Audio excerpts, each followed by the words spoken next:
Bonjour Gary, mais s'il te plaît, rectifie mon âge. C'est 75 et non 76. Tu sais, à notre grand âge, un an ça compte. 75. Je rectifie, mais ce que j'avais dit demeure, n'est-ce pas? Je reste accroché, camponné à ce que je disais tout à l'heure. Cette femme extraordinaire, je vous dis bonjour à 75 ans. C'est déjà toute une vie, Michel. Merci Gary, je voudrais te remercier de me recevoir ce matin et surtout de me donner l'opportunité de m'exprimer pour la première fois sur cette date historique de notre départ de Haïti le 7 février 1986. Je salue aussi ton équipe de journalistes chevronnés que j'écoute de Paris chaque jour de la semaine. Je salue respectueusement aussi le peuple haïtien pour lequel je garde toute mon affection. Et si tu me permets, Gary, comment ne pas remercier la France qui nous a reçus et qui nous protège jusqu'à présent? Michel, merci. Michel, qui Jean ou t'as vécu premier moment départ là, le 7 février 1986? Et tu peux répéter la question, Gary, s'il te plaît? Moment ça, départ le 7 février 1986. Bon, tu sais, partir loin de son pays et recommencer une nouvelle vie sur une terre étrangère n'est jamais facile pour quiconque, qu'au président, qu'au madame président, qu'au simple citoyen. La diaspora peut en dire même plus long. Ça a été un déchirement pour Jean-Claude. Ça a été un déchirement pour nos deux familles respectives et pour moi. J'avais des enfants en bas âge. Quand j'ai épousé Jean-Claude en 1980, et quelques jours avant le 7 février 1986, il a pris la décision de quitter le pouvoir. Je n'ai pas hésité une seconde à le suivre en exil. Ne déplaise à certains médisants. Il a pris cette décision après la mort malheureuse des 3 jeunes écoliers des Gonaïves. Une mort que j'ai toujours déplorée, que Jean-Claude a pleuré ce jour-là. Jean-Claude n'a jamais donné l'ordre de tirer sur la foule, mais il a toujours su d'où venait ce complot. Je m'abstiendrai de balancer un ou des noms, ils se reconnaîtront. Allô, Madame Bennett? Oui, je vous écoute. Maintenant, Madame Bennett, il y a un peu de monde qui a pu suivre, qui a attendu l'émission. Hein? Et comment ou te vivre 7 février à même? Alors là, on va parler de moment en exil là. Comment on vit début exil là en France. Maintenant, jour 7 février, ça, comment on vit les mêmes, Madame Bennett? Bon, quand le président a appelé l'ambassadeur américain pour lui demander le transport et qu'il a eu l'ambassadeur de France et aussi le Quai d'Orsay pour qu'il nous reçoive en France, il avait demandé l'asile au président Mitterrand à ce moment-là, qui a dit « Je vous attends, venez ». Tout de suite, j'ai suivi la décision. Jean-Claude ne connaissait pas les États-Unis. Il faut que je vous dise aussi que pendant les 14-15 années de sa présidence, Jean-Claude n'a jamais fait un voyage nulle part. Il s'est retrouvé à 19 ans et il était comme obligé d'accepter cet héritage de son père. Il n'a pas eu son mot à le dire. Et personne n'a jamais pensé à ce jeune homme de 19 ans qui accepte des charges qui étaient peut-être trop pour lui à ce moment-là. Et quand il a décidé de partir et que ce serait la France, il n'était pas question qu'il aille aux États-Unis. Il avait seulement demandé le transport. J'entends beaucoup dire qu'ils ont dit, Jean-Claude a tout mené jusqu'à la fin. Il a décidé de partir pour ne pas se salir les mains. Parce que, entre vous et moi, entre l'armée qui lui était fidèle et les volontaires de la sécurité nationale que vous appelez vulgairement les tontons macoutes, ils étaient à sa disposition. Jean-Claude a décidé qu'il ne voulait pas. Le problème vient surtout qu'on l'ait empêché de remettre en question la présidence à vie. Moi, je lui avais dit de remettre en question la présidence à vie et de se présenter.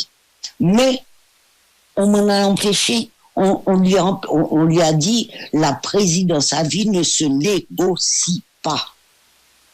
Vous dites on. De qui est-ce qu'on a parlé? Est-ce que c'était je parle les gardiens, Gary, je parle de la France de première manière? C'est qui oui. Qui dit la présidence à vie ne se négocie pas? Ah, il manquait tout, il aime ça. mais Gary, ça venait de la frange dure du valériste qui voulait pas perdre leurs petits intérêts. C'est toujours comme ça. On vit la même chose maintenant. L'histoire se répète. L'histoire se répète. Quel souvenir marquant gardez-vous de vos années au Palais National? Il y en a plein, Gary. Il y a des souvenirs familiaux d'abord, parce que moi, je me suis toujours occupée de ma famille avant même de la fonction de première dame. Grâce à Jean-Claude, j'ai eu l'honneur de servir mon pays. Les souvenirs marquants, c'est... ma vie était menacée chaque jour. Ça a été un combat pour moi chaque jour. Je sortais du secteur privé pour tomber directement au Palais National. Excuse-moi, mais j'ai pas eu de transition. Il n'y a pas eu de transition? Non, j'ai pas eu de transition. Et beaucoup de duvalieristes ne voulaient pas de moi. J'avais tout contre moi. Jean-Claude n'avait jamais été marié et il a été président à l'âge de 19 ans et sous l'influence de certains duvalieristes et certains membres enfin bon. Et voilà qu'il se marie. Je n'étais pas celle qu'on voulait. Chaque duvalieriste avait une fille qu'il voulait que Jean-Claude épouse. Et tout était contre moi. Je n'étais pas catholique, j'étais anglicane. Et c'est un président de religion catholique qui se marie au pouvoir. Il a fallu que le Vatican annule mon premier mariage. Gary, j'ai vécu mon petit bordel à moi. Ça a été très difficile jusqu'au jour du mariage, le 27 mai. Je ne savais même pas si j'y arriverais à l'église. T'es tellement conspiration et hostilité ou pas de connaître soit privé l'église parce que ou pas fin quoi mariage à ta fête. Ah non, je savais au fond de moi parce que Jean-Claude le voulait. Mais les pièges étaient là de chez moi, le cortège pour aller à l'église, pour aller au palais d'abord et ensuite à l'église. J'ai vécu une hostilité pendant toutes mes années au palais de certaines personnes. Et heureusement que tu sais, dans la famille Bennett, on dit toujours en créole, l'or fait bien, les tourner pour. Et ça m'a toujours aidé, ça m'a toujours béni, si tu veux, dans un sens. Et est-ce que problème classe à couleur a été posé qui fait mariage là pas possible? Parce que vous parlez de mulâtresse qui a venu prendre un petit nègre et au pouvoir, etc. Parce que mulatio avec mon secteur privé pour le prendre, pays à mettre tonton Macoutio. Est-ce que le problème ça t'est posé? Et si oui, comment t'as vécu?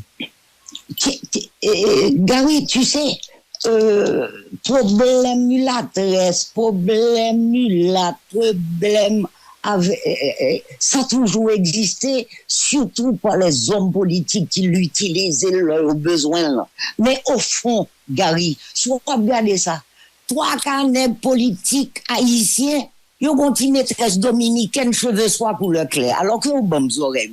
Ok? Ils ont utilisé seulement pour besoins politiques. Là, qui ça me déranger, Là, qui ça me déranger, peut n'est pas dans l'opposition.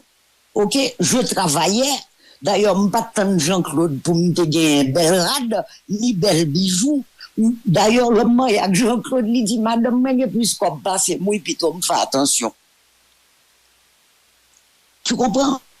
Qui a fait couleur ça? Tu sais, dans la famille Bennett, depuis que je suis toute petite, on reçoit tout le monde à notre table. Où tu es capable de gagner archevêque ligondé à table et puis tu es un paysan du Boyne, dans le même table que papa menait passer week-end Pétionville. Qui fait, c'est pas un bagage qui t'est atteint à faire couleur.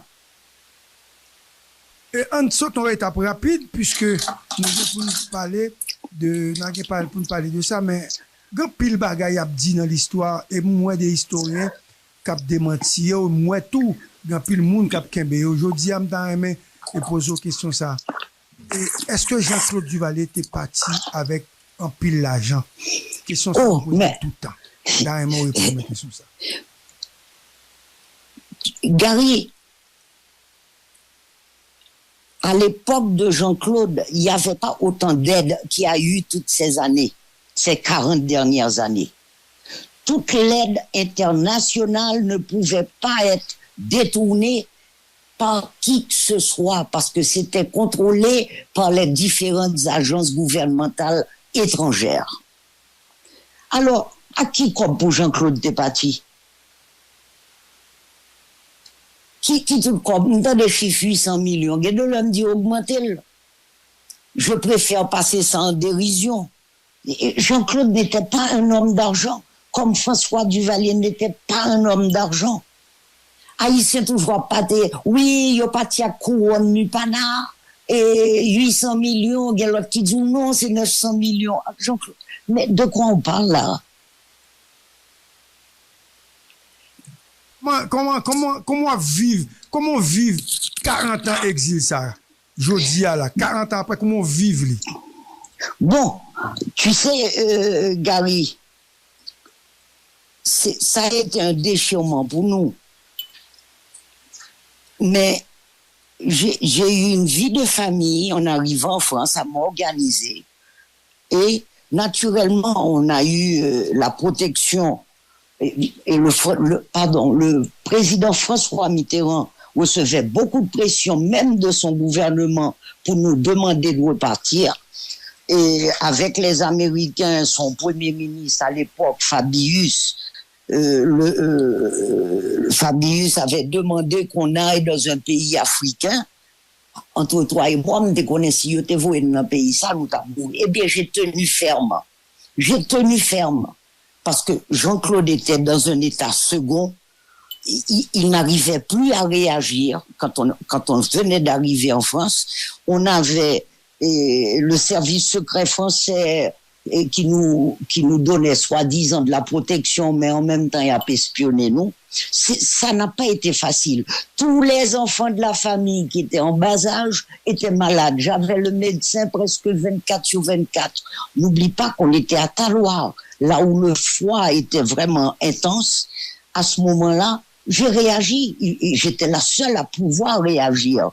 Et un jour, le premier ministre français a envoyé quelqu'un à l'hôtel où on était à Taloir pour nous demander de partir. Il y a un avion américain qui nous attend maintenant sur le tarmac de Genève. Je dois te dire, on était à 1 heure de Genève, mais en France. À ce moment-là, Jean-Claude me dit, tu vas le recevoir avec moi. Je lui ai dit, pourquoi? Tu ne peux pas le faire seul. Il me dit, je te demande d'être là. Je lui ai dit, si tu me demandes d'être là, c'est parce que tu veux que je m'en occupe. Est-ce que tu m'autorises à lui dire ce que je veux? Il me dit, je te donne carte blanche. Quand il est arrivé, cet émissaire du ministère, du Premier ministre, qui était en bisbille avec Mitterrand, parce que Mitterrand leur disait, foutez la paix au Duvalier. Et cet émissaire est arrivé en sortant son blabla, comme on dit, il y a un avion qui vous attend, vous ne pouvez pas rester en France, l'opinion publique si, vous êtes un embarras pour nous, dictateur ceci, dictateur cela. À ce moment-là, je me suis mise debout, je lui ai dit, monsieur, vous êtes dans mon hôtel parce que c'est moi qui paye tout l'hôtel ainsi que la sécurité que vous me donnez. Je ne vous dois rien. Monsieur le président Mitterrand nous a demandé de venir après notre demande, on y est, on y reste. Et je l'ai foutu à la porte, Gary. À ce moment-là, nos avocats qui étaient présents, comme dit Haïtien, ils mettent deux mains dans la tête, ils disent, oh Seigneur, je dis, écoutez, si vous ne pouvez pas l'écouter aussi, ce que je dis, je vous prie de prendre la porte. Et ça a été ça, et voilà comment on est resté en France.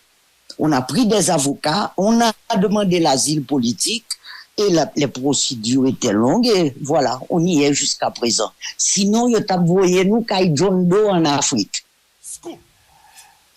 Et j'ai eu une conversation avec le docteur Jean Filius qui vit actuellement aux États-Unis, et M. t'a raconté, et il y a un historien haïtien qui est Daniel Supplice, écrivain, qui dit le dernier moment, dans la salle, dans le dernier loc pour te gagner, dans la salle, ça te gagné Jean-Claude ou même Avel. Est-ce que vous songez au moment ça? Bon, j'ai écouté Daniel, qui est un grand ami de la famille. Je ne sais pas dans quel moment tu penses qu'il a dit que j'étais là. Non, c'est pendant nous parler, à dernier jour nous parler tout, pendant nous parler, il dit dans la salle. C'est ça, docteur Philizim. Donc, mal temps de encore. Donc, Kounia, bon, me pose une question, je connais ça, qui doit, ou qui doit pas dire toute bagaille. Qui j'en peut se séparer à Jean-Claude?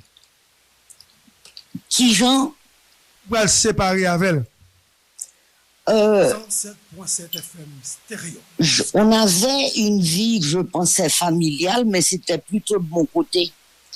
Et des anciens amis de Jean-Claude ont commencé quelques mois après à arriver et à nous visiter. Moi, je voyais ça plutôt naïvement d'un œil bienfaisant, mais je n'avais pas compris qu'ils étaient en train de lui monter la tête contre moi.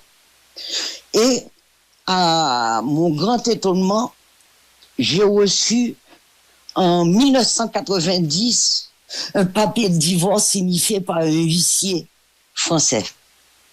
Gary, je suis tombé dans les pommes et j'ai été malade pendant 15 jours sans pouvoir réagir.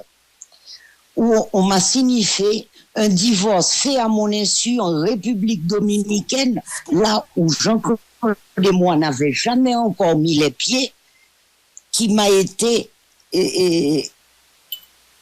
en République dominicaine, pardon, en 90. À ce moment-là, j'ai pris la décision de partir avec mes enfants. J'ai pris un appartement sur la Croisette et j'ai décidé, pour protéger mes enfants, parce que, d'après ce que j'avais compris, il voulait que le président, que Jean-Claude aille vivre en République dominicaine avec mes deux enfants que j'aurais jamais revus dans ma vie. Les Haïtiens m'ont toujours critiqué ou quitté parce que le pas président encore. Il faut que ça cesse et je te remercie de me donner l'opportunité d'en parler. Je n'ai jamais voulu me défendre. Moi, je suis comme ça, Gary. Never complain, never explain. Mais comme tu me poses la question, je suis en droit de te répondre. J'ai élevé par la suite seul mes 4 enfants et j'avais le devoir de protéger ma famille. J'ai eu Gary pendant que je vivais seul avec mes enfants à Cannes. J'ai été attaqué et protégé par la police française pendant près de 3 mois parce que quelqu'un de l'entourage de Jean-Claude avait décidé de me tuer et d'enlever mes enfants. Mais, tu sais, Gary, l'homme a une chance ou gagne la vie parce qu'on va me faire mal. Ce qui m'a sauvé ce soir-là, j'étais absente. Mes deux derniers, Nicolas et Anya, étaient avec leur père à Mougins et j'étais sorti dîner avec mes 2 fils aînés et mon chauffeur. L'attaque s'est faite en mon absence et ces imbéciles, les gangsters qu'ils ont envoyés, leurs hommes à tout faire, c'était des étrangers en provenance de l'Allemagne qui les ont recrutés. ces cons se sont trompés d'appartement et ils ont attaqué un couple qui était au-dessus de moi. Et c'est comme ça que le lendemain matin, j'ai été réveillée par la police française qui m'a mise en sécurité, qui ne me laissait pas 24/24. Et par la suite, la pression étant trop forte, j'ai déménagé, j'ai pris mes 4 enfants et je suis partie vivre à Paris. Et qui c'est à vous que t'es derrière ça? Ou bien non? Roger Lafontaine, Gary. Et quelques autres. C'est difficile pour moi de citer le nom de Roger Lafontaine. Il est mort maintenant. Mais tu me demandes de te dire la vérité, je te le dis. Michel, mais pourquoi, Roger? Pourquoi? Roger, tu sais, il fallait qu'on m'élimine autour de Jean-Claude pour qu'il finance leur saloperie en Haïti. Roger avait besoin d'argent. Le divorce dominicain, Roger vivait en République dominicaine. C'est lui qui a fait tout ce faux divorce. Pour 600 000 $, Gary. Moi, j'ai annulé ce divorce avec 35 000 $, avec l'aide de Théo Achille qui a voulu me représenter en République dominicaine. Et je l'ai fait annuler. Et je remercie chaque jour Théo Achille. Faux. Le divorce oui, était faux. C'était un faux divorce. Parce que, Gary, je n'ai jamais mis les pieds en République dominicaine. Pour divorcer, il faut être présent. Jean-Claude n'avait pas jamais mis les pieds en République dominicaine. Alors, Théo Achille a aimablement accepté, vu notre amitié, d'aller pour moi en République dominicaine, prendre un grand cabinet d'avocats, si c'est pas le meilleur, en République dominicaine, pour annuler ce divorce où j'étais pas présente. Et Jean-Claude non plus. Et c'est à ce moment-là, avec cette annulation, j'ai demandé moi-même le divorce en France parce que je voulais être sûr que j'ai la garde de mes enfants. Madame Bennett, j'ai 2 ou 3 questions bien rapidement posées. Et en tant que première dame, qui ça, Madame Bennett, ou te gagne comme influence sur le pouvoir Jean-Claude Duvalier? Je dois rétablir quelque chose. Quand j'ai épousé Jean-Claude, je sortais du secteur privé où je dirigeais la maison d'exportation de café et de cacao de mon père. Je me suis retrouvé marié à un président et avec des fonctions de première dame. Quand je suis arrivé au palais, après une semaine, on parlait de conseil des ministres et j'ai demandé à Jean-Claude depuis combien de temps qu'il n'y a pas eu de conseil des ministres. Ça faisait des semaines qu'il n'y en avait pas. Et j'ai insisté pour qu'il soit bien imbu de tous les dossiers et non ça au ministre Abdil, tel dossier ceci, tel dossier cela. Qu'il recommence à faire les conseils des ministres. Pour vous faire une histoire courte, il m'a dit, je recommence les conseils de ministres à condition que tu sois là. J'ai accepté, mais je lui ai dit que j'ai une condition aussi. Si je peux intervenir en conseil des ministres sur un sujet comme l'éducation, la santé ou la culture, est-ce que tu me permets de le faire? Il m'a donné carte blanche et c'est comme ça que j'assistais. Est-ce que j'ai influencé? Je sais rien, j'espère que j'ai influencé pour le mieux. Insisté pour le reprendre série de conseils des ministres. Parce que, ou pas capable d'un gouvernement sérieux, pas un conseil de ministres qui fait. Comment capable de posséder chaque dossier, ça peut passer à travers le pays. Hein. C'est tout à fait normal. Moi, ça m'avait choqué que parfois, pendant des semaines, qu'il n'y ait pas de conseil des ministres. Demander les SOCA intervenus sur des dossiers tels que l'éducation. Est-ce que, par moment, dans le conseil des ministres, qu'on était venu?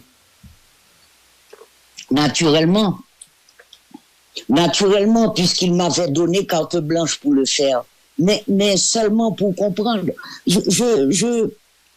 Ça a été la meilleure école pour moi. Ça a été la meilleure école pour moi dans tous les sens. Connaître bien le pays, connaître bien tous les sujets.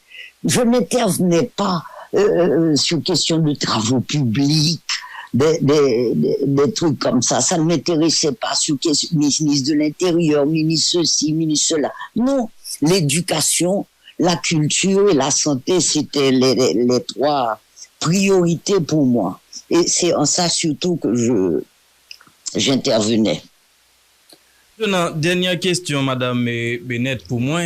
Et est-ce que, selon même en tant que première dame, ou t'as vive et gouvernance Jean-Claude Duvalier, est-ce que quelque part, pas de bagaille ou que tu mérites changer, que tu mérites corriger? Mais naturellement, vous connaissez, vous, un gouvernement parfait? Moi, je n'en connais pas. Regardez ce qui se passe maintenant. Mais bien sûr qu'à l'époque, je n'étais pas d'accord avec certaines choses. C'est normal.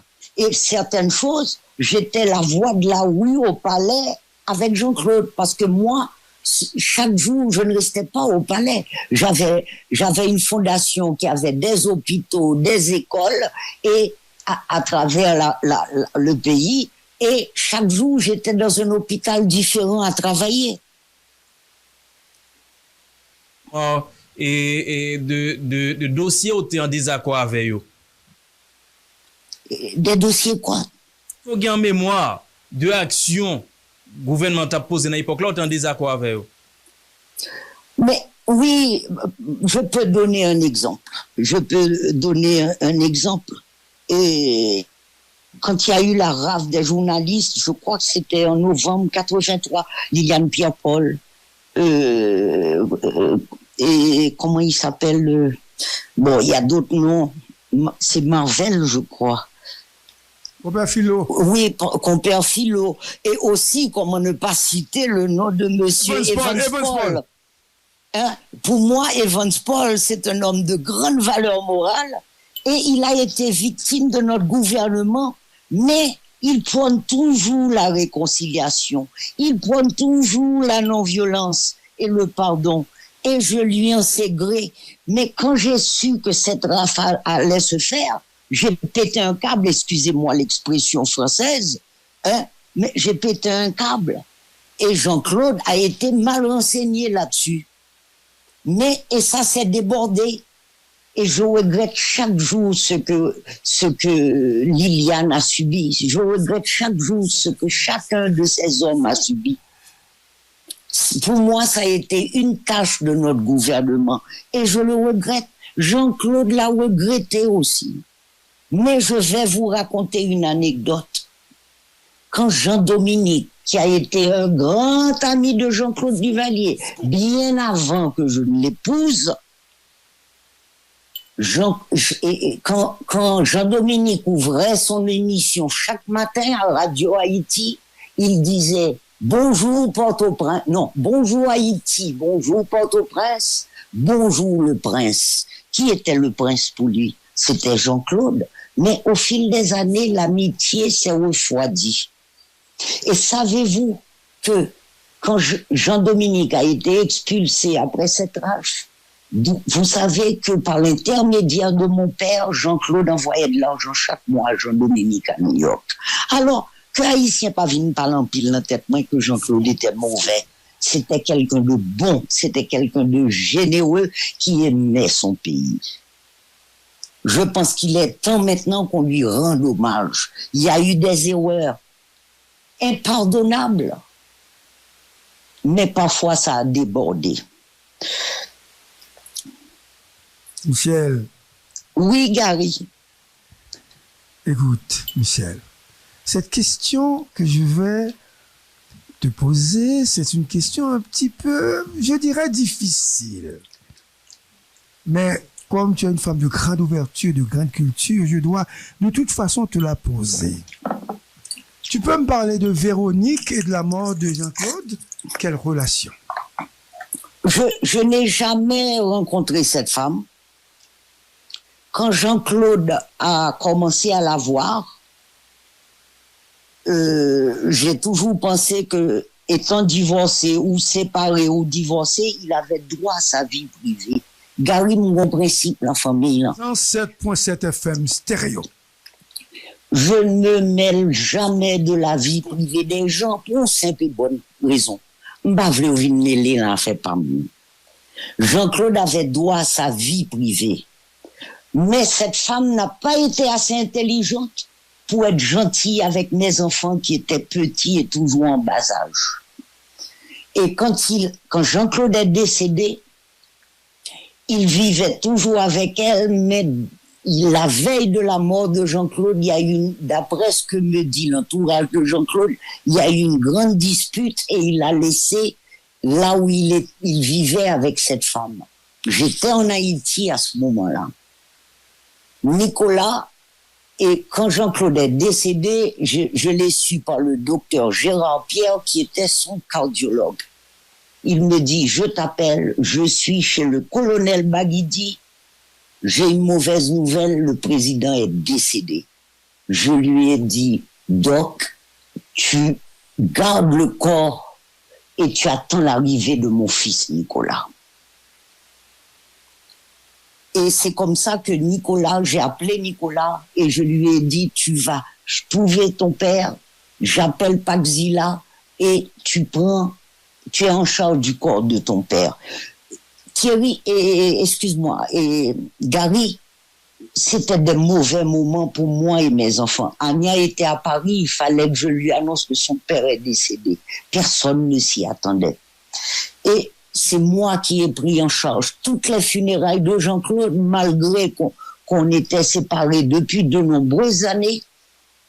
Je l'ai fait pour Jean-Claude, je l'ai fait pour sa famille, je l'ai fait pour mes enfants. Et cette femme, je n'ai jamais eu de relation ni de près ni de loin avec elle. Et je l'ai vue pour la première fois aux funérailles. Mes enfants, Nicolas et Anya, j'ai dû me battre pendant 2 jours pour qu'ils acceptent sa présence. Ils ne voulaient pas de la présence de cette femme aux funérailles de leur père. J'ai dû insister pour leur dire, Timoun, pas fait ça. Si nous pas accepté, je pourrais le dire, c'est moi-même. C'est à ce moment-là qu'ils ont accepté et qu'ils lui ont fait, Nicolas lui a fait un message qu'elle était invitée aux funérailles. Voilà, c'est tout. Je ne peux rien dire de cette femme, je ne la connais pas. Dis-nous, y apprend non, puis le monde parlait, yo dit que il était venu en difficulté, et puis yo poussé le long escalier, et puis il mourit. Est-ce que c'est ça qu'on gagne comme information? Qui a poussé qui, Jean-Claude? Non, j'ai pas entendu ça. Tout ce que il est mort d'une grosse crise cardiaque. Jean-Claude était déjà souffrant. Et on dit qu'il s'était disputé avec cette femme, mais Gary, je n'étais pas là. Et à ce moment-là, il a décidé d'emménager chez le colonel Baguidi, qu'il a reçu et que je remercie. Après, Michel, dernière question. Qui sont capables de dire à pays pendant qu'on vivre en dehors pays et pour suivre tout ce qui a passé dans l'actualité? Dernière question, 40 ans après. Ouf, Gary, tu sais, après le décès de Jean-Claude, en 2014, j'ai décidé de parler de nous, de parler politique sur les réseaux sociaux. T'as compris tout sur les réseaux? Ah, mais tu sais, Gary, j'ai 75 ans, chérie. D'homme l'âge, comme on dit. Ça ne m'atteint pas du tout. Parfois, je leur dis, on parle mal et bien rajouter, non, ou mettre rajouter tout ça, on dit le bon. J'ai passé l'âge. Gary, tu sais, chaque année, le 7 février, maintenant ça fait 40 ans, j'écoute les mêmes vieux radoteurs qui défilent sur les ondes des radios à ressasser les mêmes sempiternelles anecdotes. Comment ils ont tous fait la révolution de 86, même si pour la plupart, écoute, celle-là, certains étaient toujours en couche-culotte. Tout ça pour cacher leur échec des dernières 40 années. Au toi que je m'y mette devrait plutôt être leur slogan. Et qui message va vous la génération ça je dis à 40 ans après, et qui sont dit jeunes yo? Tu sais, pour les jeunes, surtout les jeunes, parce que génération actuelle, là, ils ont déjà prouvé que nous pas qu'à recommencer avec eux puisque ils ont échoué depuis 40 ans. Pour cette nouvelle génération, la jeune génération, je pense que Haïti a besoin d'une nouvelle génération de dirigeants, d'une réforme des mentalités et surtout des valeurs individuelles et collectives. Il lui faut un mouvement fondé sur des véritables valeurs républicaines. La jeunesse haïtienne manque de modèles, Gary. Il manque de modèles inspirants et de sentiments d'appartenance nationale. L'identité haïtienne, ce que signifie être haïtien, doit être définie d'une manière qui corresponde non seulement à notre réalité, ce qu'on vit maintenant, les réseaux sociaux, la presse, mais aussi à ce que nous aspirons à devenir en tant que nation et peuple. Pour moi, l'avenir est avec les plus jeunes générations. Est-ce que jeune sa yo ap di là, est-ce que yo conscient de ça? Et oui, parce que je corresponds avec beaucoup de jeunes en inbox, Facebook, Instagram, Twitter, qui me demandent des conseils. Ils veulent apprendre, ils veulent connaître. Ils ne connaissent pas, ils ne connaissent que l'histoire qui est déformée par des prétendus historiens que j'écoute, comme dit Tintin, excusez-moi, il y a parlé de Zin, mais Zin, ça lié, Zin pas fait un pays. Les jeunes veulent apprendre, ils veulent servir leur pays, mais on ne leur donne aucune chance. Apprenant. Pardon? Yo va pas prendre ça prendre yo, Madame Bennett. Mais, vous connaissez, c'est pas toute classe intellectuelle là, qui pourrit. On a toujours d'excellents professeurs dans les facs. On a toujours d'excellents professeurs dans les facs. Moi, j'en connais toujours. Mais, quel exemple on donne maintenant aux jeunes? Il faut qu'on arrête de vivre dans une transition. Il faut absolument, par exemple, Fils Aimé n'est pas de ma génération, j'ai connu son père. Mais, oui, Boulon, qui ne connaissait pas Boulon, excuse-moi. Mais Fils Aimé, choisi par les Américains, malheureusement, hein, il n'a pas fait grand-chose pendant qu'il était là. Mais maintenant, il faudrait peut-être qu'il s'y mette. Parce que Gary, il n'aura pas de chèque en blanc. Hein. Il a le devoir d'organiser des élections avant la fin de l'année, mais il doit impérativement sécuriser le pays, Gary, en reprenant le contrôle des territoires perdus, comme l'autre a dit, l'ancienne... La ministre de la Justice et de la Culture, Rémi Prophète. La ministre de l'Inculture, je dirais. Excuse-moi, Gary, tu sais, l'opposition typique m'a voyelle parce que moi, je n'ai pas fait un cadeau. Et puis, il doit faire des élections. Pourquoi pas des élections à l'instar de M. Privert, pour lequel j'ai beaucoup de respect et que je salue. Fini. Nous allons finir. Moi, posons une question. Dernière question, vraiment dernière question. Gary, tu ne veux plus me quitter, hein? Tu ne veux plus me quitter. Non. Je reste collé à ta peau. Ok. Michel, écoute. Mapmando, est-ce que si on fait des marches pour venir en Haïti, est-ce qu'on va venir au pays? Dernière question. Mais Gary, je ne comprends pas. Tu es informé. Moi, je retourne en Haïti. Je visite Haïti depuis 4 jours après le tremblement de terre de 2010. Maintenant, c'est pas 2010. Mais maintenant, on n'a pas besoin des marches, ce pays. Revenir et vivre en Haïti. Mais Gary, excuse-moi. Je vais être franche et sincère avec toi. J'ai passé l'âge à 75 ans. Et de vouloir maintenant vivre en Haïti. J'en avais envie il y a quelques années. Mais quand je vois ce que ça devient, excuse-moi, à cause de l'insécurité, mes enfants, la famille m'interdit d'y aller depuis 2015-2016, je m'en souviens plus la dernière fois que j'étais là. J'étais bien, mais un pays en insécurité, Gary, j'ai 75 ans. Tu sais, à cet âge, on est vieille, on a des petits soucis de mécanique, il faut changer certaines pièces. Je visite davantage les hôpitaux et cabinets de médecins. Et de ne pas dire jamais, parce qu'en fait, il y a un de vos enfants qui est capable de porter le candidat, Nicolas, candidat à la présidence. Sylvie, président, faut assister à l'investiture de petits garçons, Nicolas, quand même, Michel. Nicolas est Duvalier, il restera un Duvalier. S'il décide un jour de se présenter, je serai à côté de lui. Mais, pour te dire franchement, il ne m'en parle pas et je le vois un peu plus en retrait de tout ça. Michel, je suis content de parler à matin. Ça a été un plaisir. Je t'embrasse et j'embrasse toute la rédaction et j'embrasse surtout le peuple haïtien à qui je souhaite bon courage. Je vous envoie des fleurs de prime vert, des roses rouges ce matin.